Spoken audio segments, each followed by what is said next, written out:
कि क्या समलैंगिकता में जो लिप्त, ऐसे पाप में जो लिप्त लोग हैं, ऐसे पाप को जो जीते आ रहे हैं, वो जो लोग, उनके पास कोई आशा है क्या? आशा है, उनके पास आशा है। आम, बाइबल में हम पढ़ते हैं कि यीशु मसीह इस दुनिया में पापियों को बचाने के लिए आए थे, उनके पाप से उनको निजात करने के लिए आए थे। तो जो समलैंगिकता या होमोसेक्सुअलिटी है, वो भी पाप है, और मसीह यीशु उनको भी क्षमा करने में सक्षम है। तो इसलिए हाँ, समलैंगिकता में जो लिप्त लोग हैं उनके पास आशा है, लेकिन वो आशा सिर्फ मसीह यीशु में है। सो अगर उनके पास आशा, उनको ये चीज बताई जाती है, तो उनको करना क्या है? सेम वही चीज करनी है जो बाकी सब लोग कर रहे हैं। उन्हें अपने पापों का अंगीकार करना है। बाकी जिस प्रकार से बाकी लोग अपने पापों का अंगीकार करते हैं, अपने गुनाह कबूल करते हैं, एक्सेप्ट करते हैं कि यस मैं हूँ, और अपने पापों से सिर्फ सॉरी नहीं बोलते, बल्कि उनको छोड़ते हैं। बाइबल इस प्रकार से बताती है, जो अपने पापों को मान लेता है और छोड़ भी देता है, उस पर दया की जाएगी।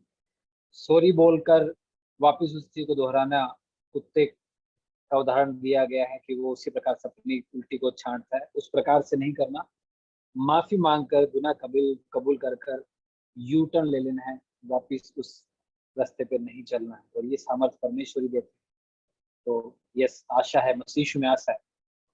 लूका 5:32 में इस प्रकार से आ, आ, लिखा गया है कि मैं धर्मियों को नहीं, लेकिन पापियों को पश्चाताप के लिए बुलाने के लिए आया।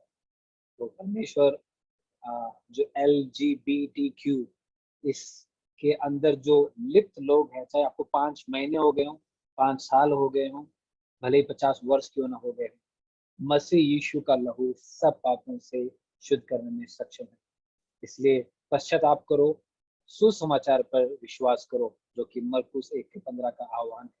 सुसमाचार क्या है? सुसमाचार यही है कि सब पापी है, सब ने परमेश्वर की व्यवस्था को तोड़ा है, सब जन्मजात पाप करते हैं, अपने एक्शंस के द्वारा ये दिखाते हैं कि हम पापी ही हैं, हम पाप में ही जन्म लिया है, और जो उनके कार्य वो ये बताते हैं कि वो किसकी ओर वेग से दौड़ने वाले लोग हैं।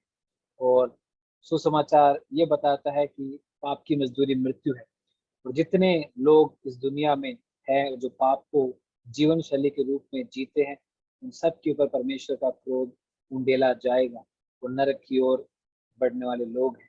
लेकिन यीशु मसीह जो इस दुनिया में आए, वो पापियों को क्षमा करने के लिए आए।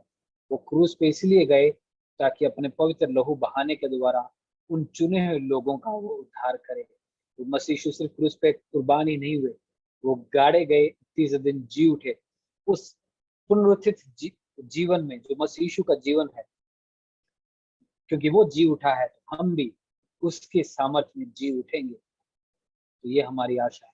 तो इसलिए अगर जो भी पापी है, चाहे वो समलैंगिकता में लिप्त हो या किसी भी प्रकार के पाप में लिप्त हो, वो अगर विश्वास करता है और पश्चाताप करता है, तो वो उन तो मसीह यीशु उन्हें उन सभी पापों से माफ करने में एबल है, केपेबल है, करेगा, और उन्हें उनके पापों की क्षमा दे दी जाएगी।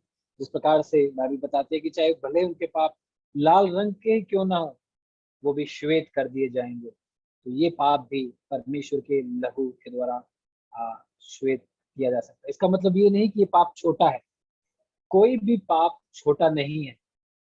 हम तुलना करते हैं कि मैंने सिर्फ चोरी की, उसने मर्डर किया है।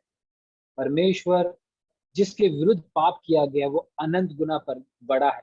वो अनंत महान परमेश्वर, वो पवित्र पवित्र पवित्र परमेश्वर है। तो कोई भी जो पाप किया जाता है, वो उस अनंत महान बड़े परमेश्वर के विरुद्ध किया जाता है, जो पवित्र पवित्र पवित्र है। तो किसके विरुद्ध पाप किया गया है, इसलिए कोई पाप छोटा नहीं होता। तो हमें इस चीज को समझना है।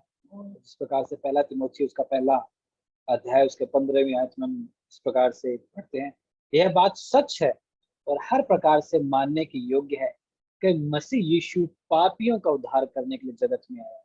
आगे वो खुद को इस प्रकार से बोलता है, जिनमें सबसे बड़ा मैं हूँ। तो हमें भी ये समझना है कि मसीह यीशु पापियों का उद्धार करने के लिए आया है, और हमें उस उद्धारकर्ता की जरूरत है। तो आइए हम उस परमेश्वर के आगे पश्चाताप करें, माफी मांगे, गुनाह कबूल करें। जो कोई उस मसीह यीशु के नाम लेगा, गुनाह कबूल करेगा, माफी मांगेगा, उसके पाप क्षमा किए जाएंगे, वो बचा लिया जाएगा। ये तो कोई काम दूसरा अध्याय इसका 21वीं आयत में इस प्रकार से पढ़ते हैं। सो अगर आप कुरिन्थियों की पुस्तक पढ़ते हो, उसका मैं आपके लिए पढ़ना चाहूंगा, पहला कुरिन्थियों उसका 6वां अध्याय 9 से 11। इसमें इस प्रकार से हम पढ़ते हैं, क्या तुम नहीं जानते कि अन्यायी लोग परमेश्वर के राज्य के वारिस न होंगे? धोखा न खाओ, न वेश्यागामी, न मूर्ति पूजक, न परस्त्रीगामी, न लुच्चे, न पुरुषगामी, न चोर, न लोभी, न पियक्कड़, न गाली देने वाले, न अंधेर करने वाले परमेश्वर के राज्य के वारिस होंगे। और तुम में से कितने ऐसे ही थे, परंतु तुम प्रभु मसीह यीशु के नाम से और हमारे परमेश्वर के आत्मा के द्वारा धोए गए, पवित्र हुए और धर्मी ठहरे। तो यहाँ पे वचन में क्या लिखा गया है?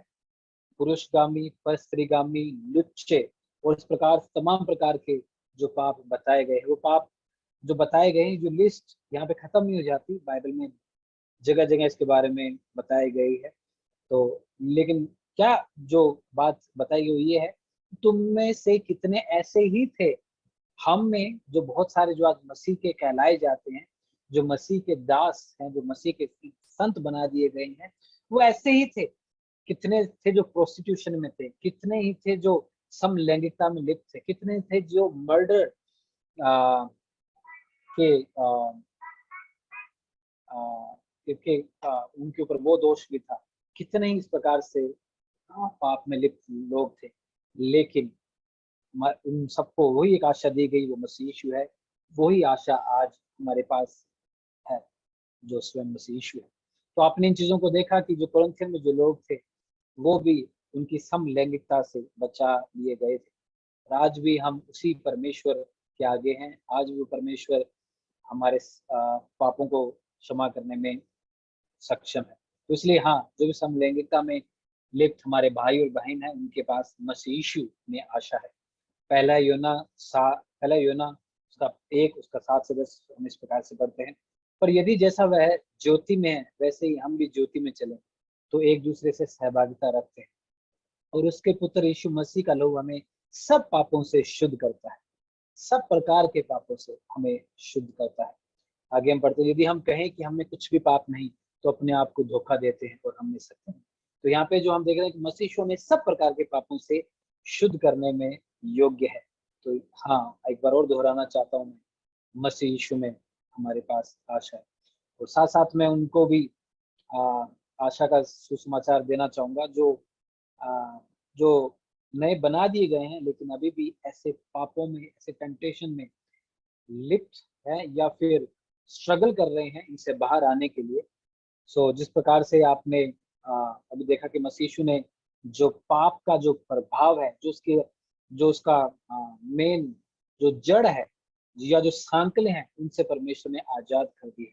इसका मतलब ये है कि हम परमेश्वर के द्वारा आजाद कर दिए गए हैं, लेकिन हमारा जो शरीर है उसका अभी उद्धार नहीं हुआ है। इसलिए आत्मा और शरीर के बीच में हमेशा एक फाइट चलती रहती है। तो ये चीज हम समझते हैं। इसलिए जो मेरे भाई और बहन जो इस चीज से स्ट्रगल कर रहे हैं, उनको यही बताना चाहेंगे कि हम मसीह के सामर्थ्य से हम ओवरकम कर सकते हैं। इसके लिए हमें मसीह यीशु पे के वचन की जो सामर्थ्य है, इस पे हमें बने रहना है। और पवित्र आत्मा की जो सामर्थ्य है, जो हमारे अंदर जो बोई गई है, वो जो सामर्थ्य है, वो हमें एक विजयी जीवन जीने के लिए प्रेरित करती है। तो इसलिए हमें निराश नहीं होना। हमें हमारे मसीह भाई बहन, उनकी हमें मदद ले सकते हैं। उनके आगे जो करीबी जो ऐसे लोग हैं जो आपके लिए प्रार्थना करते हैं, आपके लिए प्रयत्न करते हैं, जो चाहते हैं कि आप इन चीजों से बाहर आओ, तो आप उनकी सहायता ले सकते हो। और ताकि सब मिलकर हम मसीह के देह में बड़े समानता, बड़े उन चीजों से बाहर आए। और जिस प्रकार से भजन 119 का 11 में हम इस प्रकार से लिखा हुआ है, दाऊद इस प्रकार से कहता है कि मैंने तेरे वचनों को मेरे अंदर संजो लिया है, ताकि मैं तेरे विरुद्ध पाप न करूं। तो इसी प्रकार से आपके लिए जो सोर्स ऑफ एनकरेजमेंट ये कि परमेश्वर के वचनों को अधिकाई से अपने अंदर बसने दो। क्योंकि ये ही वो ढाल है, यही वो हथियार है, यही वो वेपन है जो हमें परमेश्वर ने दिया है, जो पवित्र शास्त्र है। जितना आप अपने आप को परमेश्वर के वचन से भरोगे, जितना ज्यादा आपके अंदर, मन के अंदर, दिलो दिमाग के अंदर परमेश्वर के वचन गूंजेंगे, बनेंगे, उतना ज्यादा, उतना जल्दी आप इस प्रकार के प्रलोभनों पर विजय पा सकते हो। तो मसीह यीशु में आपके पास आशा है। जय मसीह की। प्रभु आपकी और हमारी सबकी मदद करे। Thank you so much. So परमेश्वर का धन्यवाद हो कि परमेश्वर के इस जीवंत वचन से हम इन चीजों को सीखने वाले हो सके। सो ये समय आपका है। आप अगर चाहो तो सवाल पूछ सकते हो, आपके फीडबैक आप दे सकते हो। पुराने जो क्लासेस के अंदर जो भी आपके सवाल थे वो भी आप पूछ सकते हो। हम ये चाहेंगे कि आप इस पॉडकास्ट का जरूर फायदा उठाएं। साथ साथ में जो हमारे ये जो चैनल, आप इनको सब्सक्राइब कर सकते हो और लोगों के साथ शेयर कर सकते हो जिनको आप देखते हो कि जो इस प्रकार के पाप में लिप्त हैं, या फिर आप चाहते हो कि ये जो शिक्षाएं हैं वो लोगों तक पहुंचे, जिनके बारे में ना मात्र लोग ही चर्चा करते हैं। तो मैं ये चाहूंगा कि आप इसका जरूर इस्तेमाल करें, आप जरूर करें।